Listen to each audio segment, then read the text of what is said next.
party barge, floating bridge, luxury raft. Just some of the many functions of pontoon boats. While their basic design hasn't changed much over the years, new materials have made pontoons bigger, sleeker, sturdier, and faster. And what better way to enjoy an afternoon than on the lake? In the old days, pontoons floated atop 45-gallon steel drums. Today, they ride on custom-built floating chambers made of special aluminum alloy. These floating chambers start off as sheets of aluminum. This rolling machine forms them into tubes, applying pressure equivalent to the weight of 26 elephants. A worker slides each cylinder onto a track to stabilize it for welding. A pacing machine regulates the speed of the welding torch so that it connects the tube's edges evenly, producing a solid watertight seal. Meanwhile, this rolling machine shapes aluminum sheets into tapered cylinders called nose cones. By varying the hydraulic pressure, the operator is able to mold the aluminum into the shape of a large cone. They use a special aluminum alloy to make the chambers shockproof. Next step, making this pontoon leak-proof. First, the welder clamps the nose cone seams together to prepare for welding. Because of its unique shape, the nose cone has to be welded completely by hand. This type of welding, called TIG welding, generates temperatures that can reach 9,000 degrees Fahrenheit.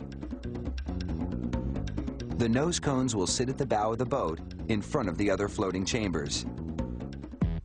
The waffled component at the end of each chamber is called a baffle. It adds extra protection against leaks. This hydraulic press squeezes the sections together for an extra snug fit. Chambers are welded together to form floats. The number of chambers per float varies depending on the pontoon's length. These risers will hold the pontoon's floor in place.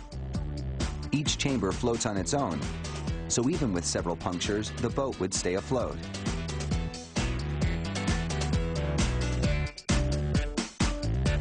A worker shoots compressed air into each chamber to check for leaks. He coats the welds with a soapy solution, which will bubble up in the case of an air leak. This demonstration shows that if air can get out through this tiny hole, then water can get in through it. Workers install aluminum cross members to support all the weight that will be added on top. A pneumatic torque wrench is used to bolt the cross members into the risers with rust-proof nuts. Next, the boat's floor is constructed from sheets of pressure-treated plywood. Pop rivets anchor it securely to the cross members. Workers custom cut and glue down a marine carpet. It's made of plastic, so even with a lot of water exposure, it still won't rot. Now for some fade-resistant decals. Rollers crimp the boat's aluminum side panels to make them stronger. Corrugated panels don't warp or wobble as much as flat ones. Using a pop rivet gun, a worker fastens the panels onto the railing. This shaping machine curbs the railing in all the right places, bending the malleable metal with varying pressure.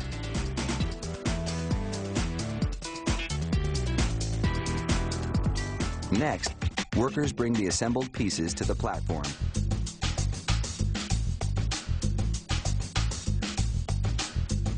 Screws and bolts secure everything to the boat's floor, including the furniture. The pontoon's captain will command the craft using this console.